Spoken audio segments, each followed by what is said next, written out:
Olá, tudo bem? Eu sou Flávia Cohen, seja muito bem-vindo ao Comunidade na TV. Por aqui você fica atualizado de todas as notícias e curiosidades da comunidade judaica do Rio.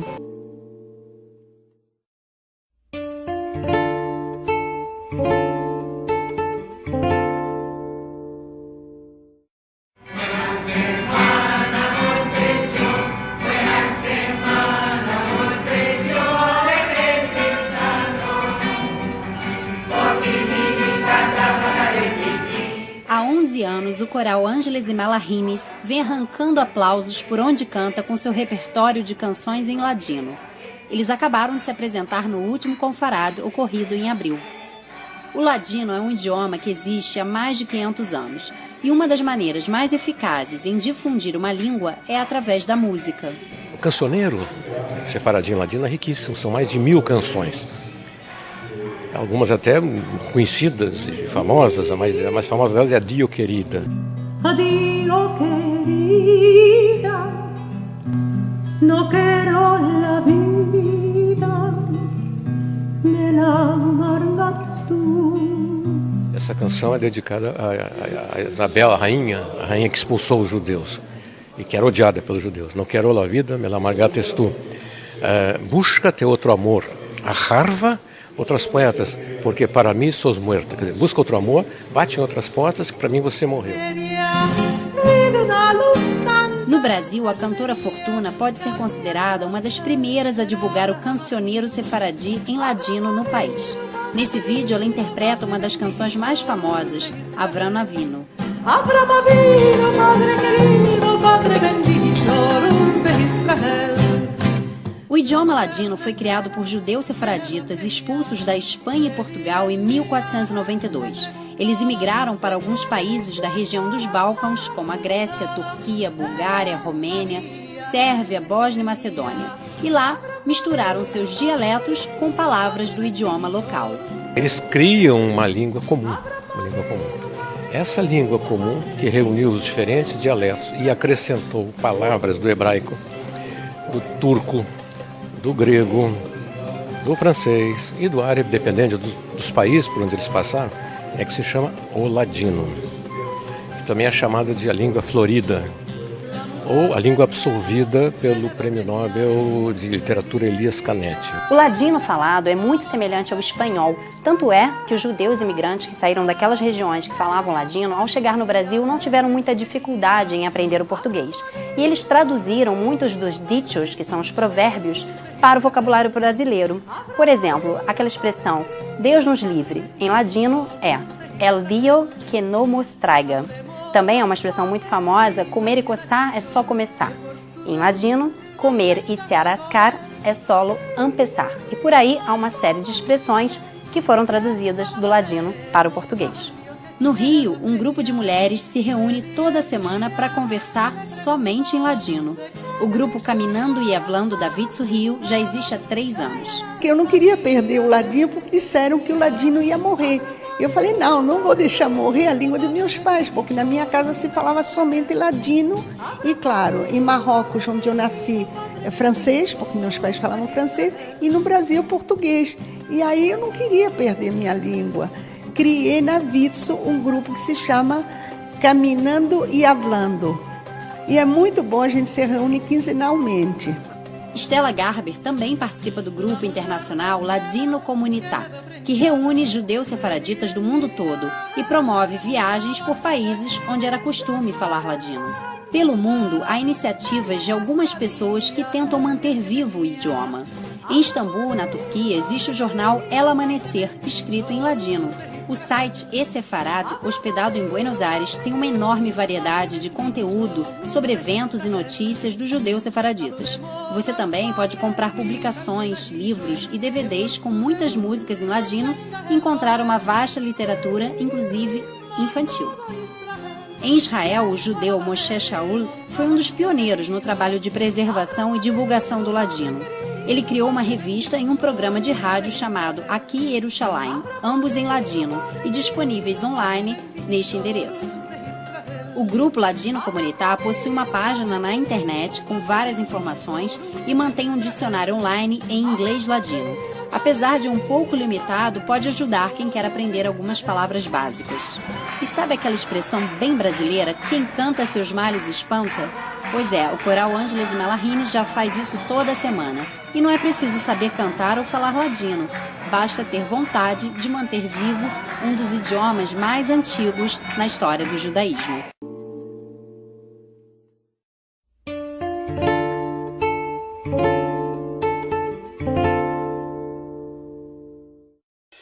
Todos os dias, milhares de pessoas pegam as barcas e atravessam a Baía de Guanabara em direção a Niterói ou ao Rio. Há mais de 100 anos, imigrantes refugiados da Europa Oriental também fizeram o mesmo trajeto e, a bordo de um navio, chegaram na cidade de Niterói para recomeçarem suas vidas. De maioria Ashkenazi, a comunidade judaica de Niterói cresceu e chegou a registrar 1.500 pessoas nos seus tempos de esplendor, entre as décadas de 45 e 70. Apesar desse número ter reduzido com o tempo, Niterói ainda é a segunda cidade com mais moradores judeus no estado do Rio, de acordo com os dados do último censo do IBGE. E toda essa história de mais de um século da comunidade judaica niteroense acaba de ser documentada neste livro, lançado pela pesquisadora Andréa Tello da Corte, com base em sua tese de doutorado e de relatos de quem viveu durante a formação da comunidade. Eles tinham um desejo de falar, um desejo de inscrever essa memória, a experiência social deles no papel. Então eles apoiaram muito a pesquisa e abriram a sua documentação, ou seja, as atas, as fotografias, indicaram nomes de pessoas. A primeira geração de imigrantes se dedicou basicamente ao comércio, nos ramos da alfaiataria, tecido, móveis e joalheria. No entanto, esses comerciantes perceberam que somente através da educação seus filhos poderiam garantir um lugar dentro da hierarquia social. Porque, diferente de outros imigrantes, esses diversos grupos de judeus que chegaram ao Brasil, e a Niterói em particular, eles não tinham para onde voltar. Outros imigrantes de outras nacionalidades e etnias tinham para onde voltar, eles não. Então, garantir a cidadania era muito importante. E ser doutor garantia. Aqui na rua Visconde de Uruguai, no centro de Niterói e adjacências, moravam várias famílias judias. Na década de 50 a 60, a comunidade passou para o bairro de Icaraí, que estava em processo de desenvolvimento. Hoje, a única instituição judaica que permanece no centro é a sinagoga, também conhecida como Centro Israelita de Niterói. Jacob Lipster é o atual presidente do Centro Israelita, fundado há 87 anos. Ele relembra os tempos de ouro da comunidade judaica e conta que Niterói chegou a ter 3 sinagogas, sempre cheias. Aqui teve época de estar lotado, principalmente com o Rosh Hashanah Yom Kippur, a gente levava mais de meia hora só para sair daqui da sinagoga.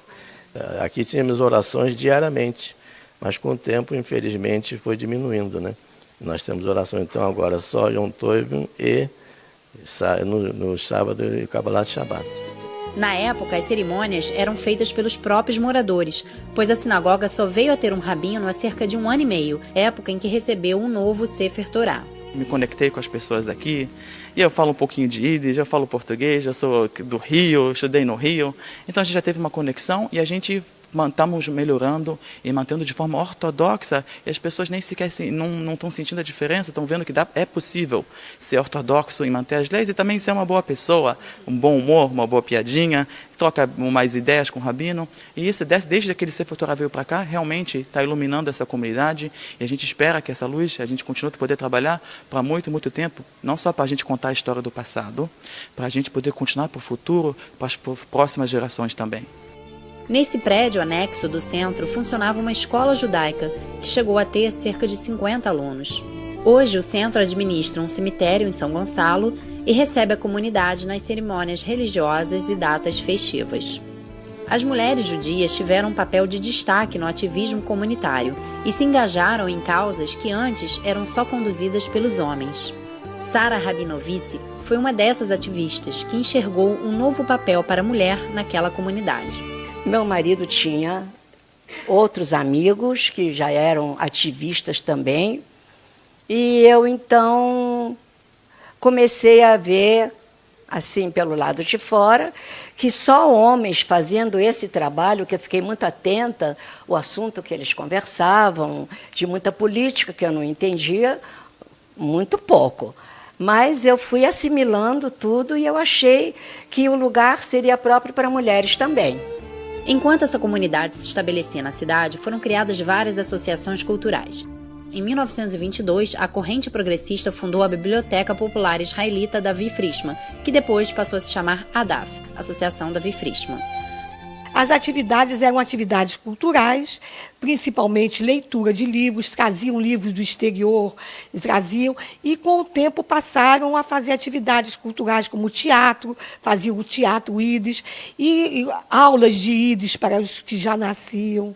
Além de ter as atividades culturais, passou a ter também uma sede com piscina, com lazer, onde congregava toda a colônia judaica, de cunho progressista. Atualmente, só o coral da instituição está em funcionamento, já que o prédio está em reformas. A previsão é que reabra até o final do ano com atividades culturais para a comunidade. Já na década de 60, começaram as construções da Hebraica. O clube era fruto de uma necessidade da comunidade em ter um ponto de encontro social e atividades recreativas para os seus filhos. Localizado em Caraí, a Hebraica possui um grande espaço de lazer, piscina e quadra esportiva, e está aberto até hoje para a comunidade. Haviam muitas atividades, porque a quantidade de sócios também era bem maior que hoje em dia. Haviam, assim, acredito que mais de 200 sócios, né? E também tínhamos atividades juvenis, como o DRO, a Shomera Tsair. O jornalista Daniel Risenberg adora morar em Niterói, mas sente falta de algumas atividades para os jovens. Não há um número expressivo de jovens. Então o que acontece? O jovem aqui da comunidade, ele precisa ainda ir para o Rio para poder conviver entre os judeus, ele precisa ter amizades, precisa ter contatos com a comunidade em todo. O diretor de pequenas comunidades da Fierj, Luiz Ben Yosef, veio morar em Niterói para estudar na Universidade Federal Fluminense e acabou se apaixonando pela região. Uma cidade convidativa, uma cidade alegre, e sem contar que eu gosto de cidades pequenas, as pessoas têm maior interação, uma boa interação, existe uma comunidade judaica bastante participativa, enfim, é uma cidade aprazível em todos os sentidos para se viver, se visitar. O Comunidade na TV está chegando em Niterói para dar voz aos moradores e compartilhar muitas histórias dos judeus do Rio. A partir de agora, temos um encontro marcado todos os domingos. Até lá!